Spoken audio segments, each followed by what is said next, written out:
Olá, muito boa tarde. O tema da liberdade tem um enquadramento muito próprio no contexto atual de estado de emergência. Um legado de abril e de construções democráticas da atualidade, com um horizonte sem fim que parece agora limitar-se a contingências de uma pandemia.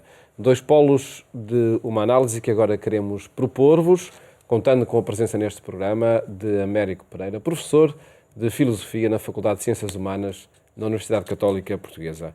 Muito boa tarde, obrigado por estar neste programa. O tema da liberdade está aqui, de facto, se era um tema que parecia aparentemente sem horizontes, ou pelo menos com horizontes ilimitados, numa autodeterminação sempre pessoal, aparece agora confinado como todos os temas e como todas as pessoas. Antes de mais, boa tarde, Paulo, e bem-aja pelo seu convite. O tema da liberdade provavelmente é tão antigo quanto a espécie humana. Nós não temos e não teremos registros sobre isso. Eu não me parece que, tirando a questão das liberdades, que é um tema dentro do vastíssimo tema da liberdade, não me parece que a liberdade, em termos fundamentais de autodeterminação, esteja posta em causa pelo Covid-19. Pelo contrário, eu penso que a situação em que estamos a viver e que de facto é uma situação global, portanto, pelos vistos, pelo Covid a globalização sempre existe. Aconteceu, pelo menos. Aconteceu a outros níveis, diz que existe, mas eu duvido que exista. Mas não, é como se costuma dizer, mais um desafio ao exercício da liberdade das pessoas. Mas esse não é um limite da própria liberdade, ou das liberdades, como dizia? Mas costuma-se dizer que a minha liberdade acaba quando começa a liberdade dos outros, que é uma imposição de uma liberdade mínima e que pode ser utilizada até para esta coisa com denominação estranha, que é o distanciamento social, que de facto é um distanciamento físico, não é um distanciamento social. Aquilo que se nos pede é que nos distanciemos fisicamente uns dos outros, porque o vírus não conhece convenções sociais, tanto que eu saiba. O vírus tem uma propagação física e, portanto, precisa de espaço para se propagar, e quanto maior for o espaço entre dois seres humanos, mais difícil é a propagação entre seres humanos do vírus, porque as gotículas caem para o chão. Não, eu penso que a maior parte das pessoas continua a ser fundamentalmente livre, e tanto mais livre quanto melhor perceber os limites que tem de autoimpor àquilo que são as suas liberdades, não a sua liberdade. A liberdade de sair de casa. Muito bem, mas a liberdade de sair de casa num dia com uma tremenda granizada também está ligeiramente diminuída, ou não está. E, portanto, é mais um momento em que a pessoa tem que livremente ser capaz de criar a sua própria liberdade, o seu próprio modo de ser livre, e não ser livre como normalmente se vende, que é livre à maneira dos carneiros, desculpa a dureza da expressão, que pensam que são livres e provavelmente não são tão livres assim. Mas aí estará talvez o fulcro da questão, ou não, porque de facto, se nós colocarmos neste exercício da liberdade também a palavra responsabilidade, podemos olhar a sociedade portuguesa como uma sociedade responsavelmente livre também nestes dias, não é? Tem sido fundamentalmente. Tem sido fundamentalmente, embora, enfim, eu frequento todos os dias porque tenho com a minha mulher de ir tratar da minha mãe a meio do dia. E tirando os dias em que no IC19 quase não havia seres humanos a circular dentro de automóveis, por exemplo, ontem e hoje, a mesma incivilidade do costume está patente. E isso não tem que ver com o Covid, tem que ver com estruturas antropológicas, éticas e políticas muitíssimo mais vastas e profundas, que não dependem de uma guerra, que não dependem do Covid, que não dependem desse tipo de questões que são episódicas, porque se o Covid não acabar com a humanidade, o Covid será, para quem sobreviver, atenção, para quem sobreviver será uma triste recordação apenas. E eu penso que o resto irá continuar, infelizmente, sensivelmente do mesmo modo como sempre. E continuou, em sim, que as pessoas exercem a sua responsabilidade em liberdade o mínimo possível, porque a responsabilidade dá muito trabalho, como se vê. A responsabilidade é profundamente trabalhosa. e mesmo só quando a nossa vida está em causa, a nossa pele está em causa. Por medo, que ainda é pior, Paulo. Acha que é isso que está em por causa? medo. Acha que é o medo que está a levar a Não, em comportamentos todas as responsáveis? pessoas não, mas eu observei com muito cuidado os primeiros momentos, quer quando ainda só se falava e se dizia que nunca chegaria a Portugal. Portanto, temos profetas extraordinários neste nosso país, como se vê, mas ver como as pessoas iam reagindo à minha volta, e as pessoas só começaram a pensar na responsabilidade que tinham de exercer cotidiana e minuciosamente quando começaram a ter medo. Não é? Nem todas, evidentemente, mas o que do ponto de vista pragmático Isso não é bom. responsabilidade. Não, mas pode levar à responsabilidade. Do ponto de vista antropológico, o medo é sempre mau, mas do ponto de vista pragmático, às vezes pode ser bom, porque de facto pode despertar as pessoas para realidades para as quais normalmente não estão despertas para outras coisas, não é? Futebol e essas coisas. E a atuação política, chamemos assim, de quem tem de facto lançar as orientações para uma sociedade em tempo de estado de emergência? Tenho que lhe agradecer essa corda, não é? Vou ver se não me enforco completamente com ela. Para já, normalmente a ideia que se tem de política é uma ideia profundamente errada. Enfim, está conceituada a nível de muita gente com fama em ciência política, que provavelmente não disse as coisas mais certas. A atividade política é a atividade que constrói a polis, a cidade, e portanto é de todos nós. Nós agora estivemos a falar, de certo ponto de vista, daquilo que é a atividade política de todas as pessoas que foram implicadas pelo Covid e que somos todos nós, no mundo inteiro. E isso é a grande atividade política. É como atividade política que o povo português se tem revelado, na sua grande maioria, profundamente responsável e profundamente respeitador do seu bem e do bem dos outros. E isso é que é a matriz fundamental da política. Aquilo que normalmente se chama política não é mais do que certos jogos que existem entre as oligarquias que ocupam o poder, independentemente das designações com que se autodenominam. Mas a esse nível eu acho que não é preciso ser comentado, porque de facto as pessoas não são estúpidas e viram como é que as pessoas se portaram desde o dia 1 de janeiro até que começaram a tomar decisões, e quando começaram a tomar decisões já era tarde demais. E isso provocou vítimas. Talvez esteja a pôr a corda à volta do meu pescoço, mas é evidente e penso que tem de ser dito. Muito menos gente em muitos sítios poderia não ter morrido se tivesse havido o cuidado de as dotar com os equipamentos necessários a tempo e horas. E não é verdade que não se pudesse ter tomado essas decisões, porque é sempre possível, em casos extremos, tomar decisões. Eu costumo dar como exemplo aos meus alunos, e enfim, há filmes sobre isso, há 2 brilhantes filmes pelo menos sobre isso, um deles chama-se mesmo Dunkirk, que devem conhecer, como o Churchill, em pouco mais de 24 horas, com a ajuda dos meios humanos de que precisava, foi capaz de montar um salvamento in extremis, feito por 900 barcos e barquinhos que conseguiram tirar 300 e tal mil pessoas das costas de Dunkirk, em que estavam rodeadas pelo Covid-19, que se chamava tropas do Hitler na altura.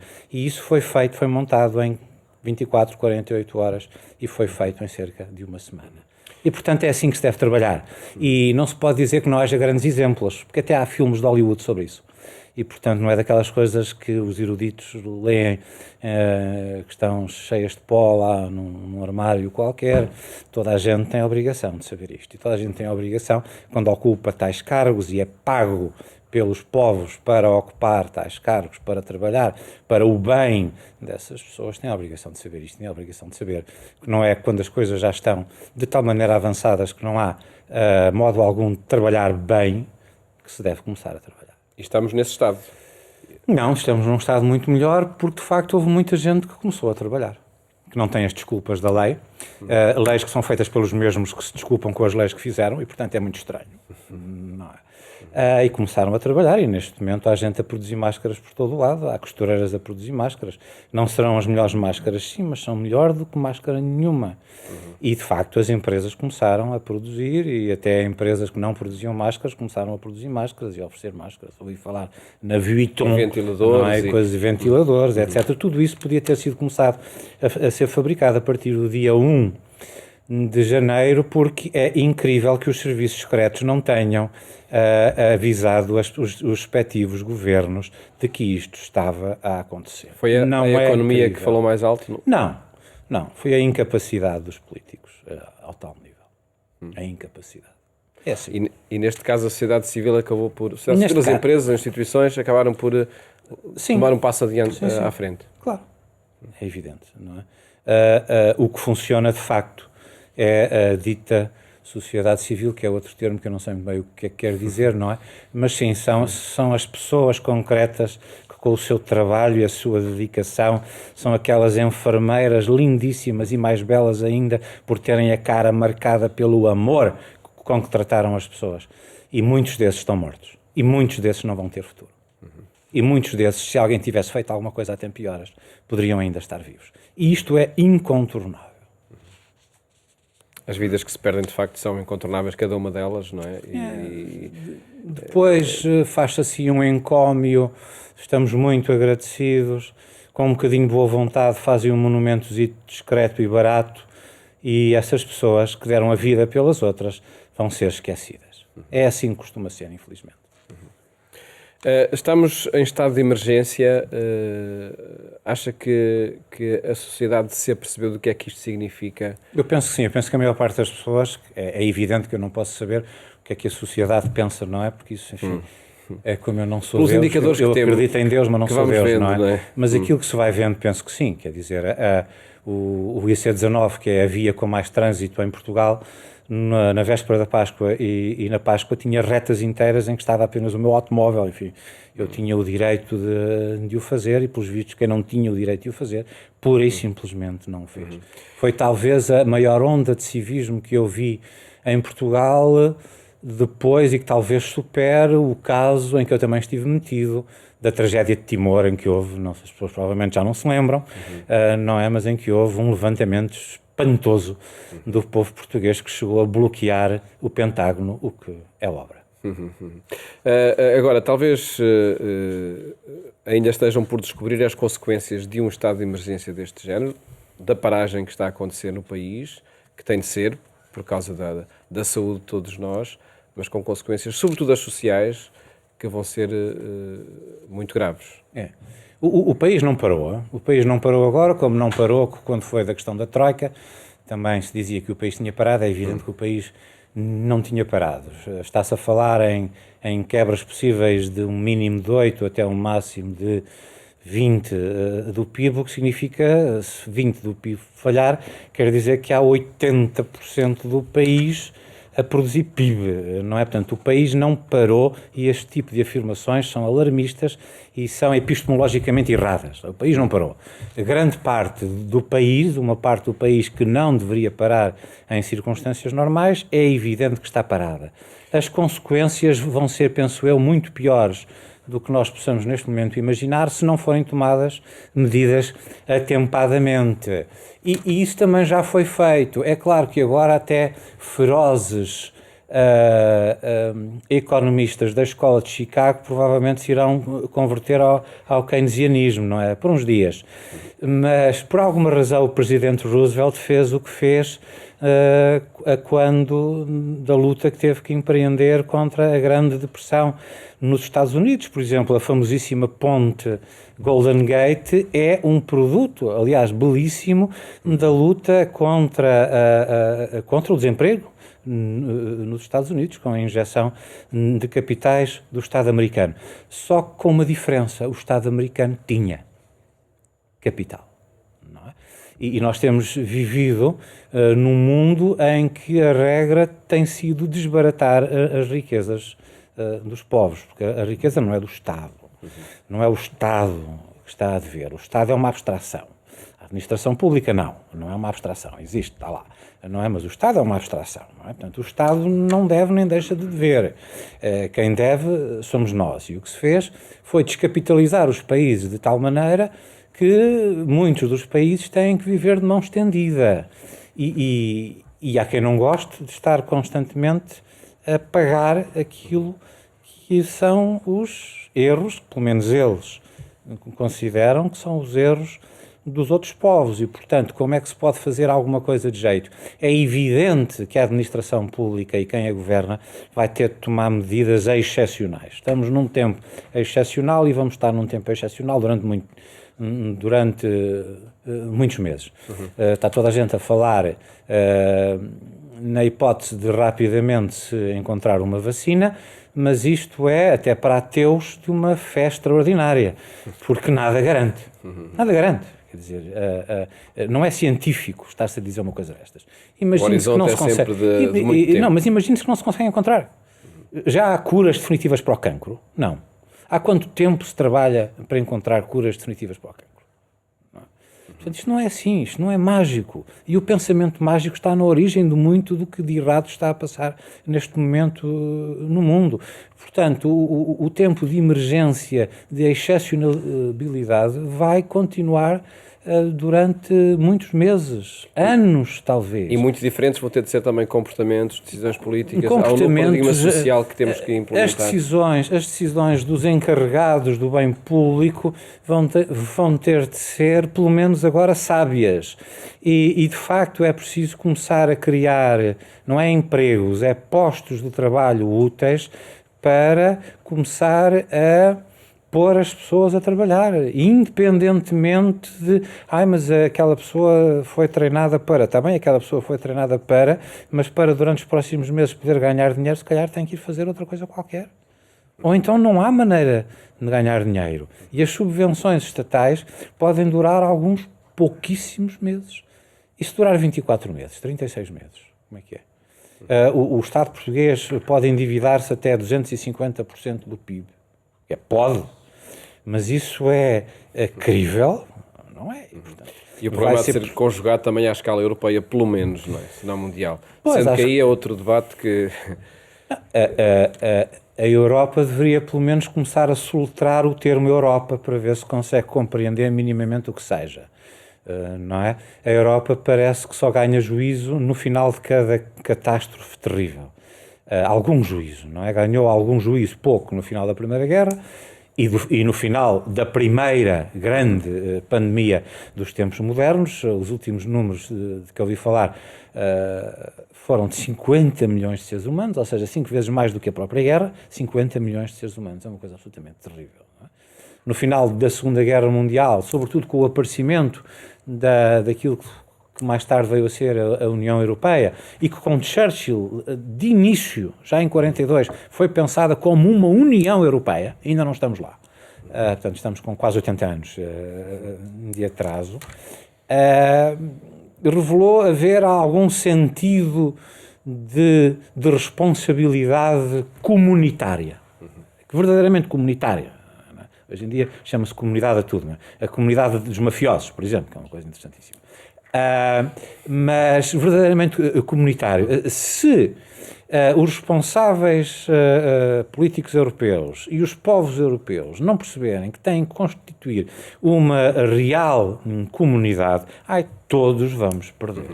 Estamos a terminar o nosso tempo e eu não gostava de terminarmos com esta queda num discurso pessimista. Não é pessimista, é realista. É realista. Mas o que fazer quer então? Dizer, a presença do Covid não é pessimista, é real.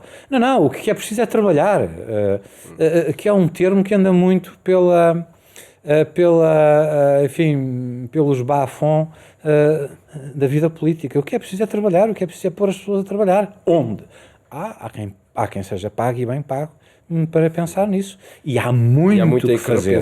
Também. Há muito que fazer. E, sobretudo, é preciso, uma vez que a economia vai ter de ser reaberta, não é? As pessoas não podem continuar fechadas durante mais não sei quantos meses. Há vários países que já estão a pensar em fazer isso.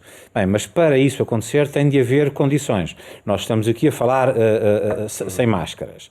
A RTP e outras televisões produzem programas com bastante audiência.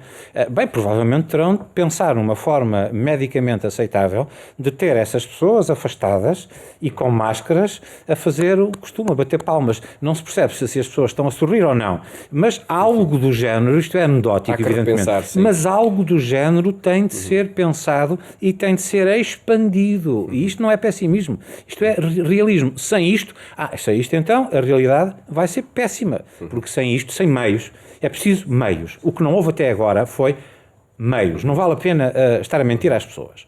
Havendo meios, se os meios forem devidamente utilizados, o risco vai necessariamente baixar e as pessoas podem começar a conviver sem dar beijinhos e essas coisas.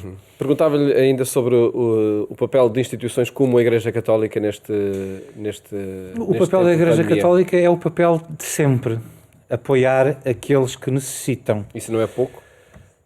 Bem, apoiar, não, ajudar no sentido... Porque neste momento necessitam todos, não é? Pensei que no apoio mais moral ou motivacional. O apoio moral, o apoio físico, o apoio espiritual, que é outra coisa, e o apoio material. Mas isso foi o que a Igreja sempre fez no melhor que teve. A Igreja também fez outras coisas, não tão recomendáveis, não é?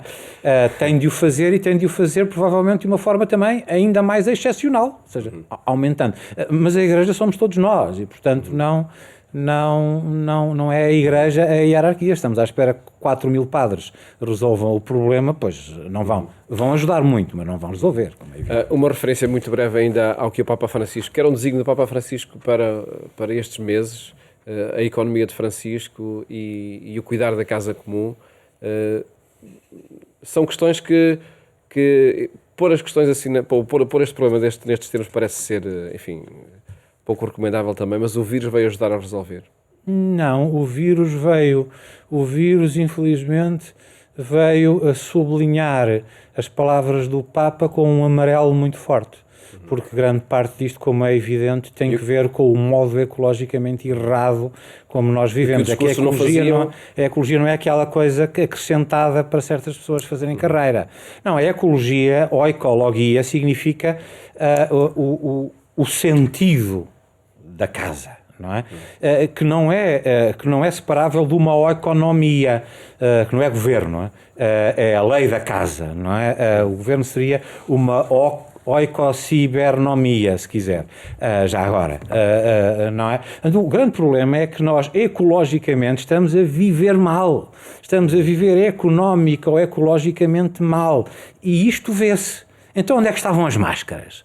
As máscaras são uma questão ecológica. Porquê é que não começaram, porquê é que não deram ordens a partir do dia 1, 2 de janeiro às grandes multinacionais que produzem máscaras? Meus amigos, daqui a 15 dias têm que estar a produzir 1.000 milhões por dia. Não é possível, não sei, eu não sou economista. O problema de meios, de facto, aqui a atravessar... É uma questão de meios e o Papa tem andado, desde que chegou à distribuição dos meios, não é? a falar exatamente destas coisas. Não falou do Covid porque não é bruxo. Agora, tem dons proféticos, não tenho dúvida alguma. Tem antecipado, do ponto de vista teórico, evidentemente, muito daquilo que se tem vindo a verificar. Professor Américo Pereira, muito obrigado por ter estado aqui a refletir connosco sobre estes temas e, enfim, os desafios que eles deixam a cada um de nós. Muito obrigado. Saúde. Muito obrigado. Muito obrigado. Mais logo, acompanhe a nossa edição na rádio, na Antena 1, quando forem 22h45. Até lá, fique bem, fique em casa. Até amanhã, se Deus quiser.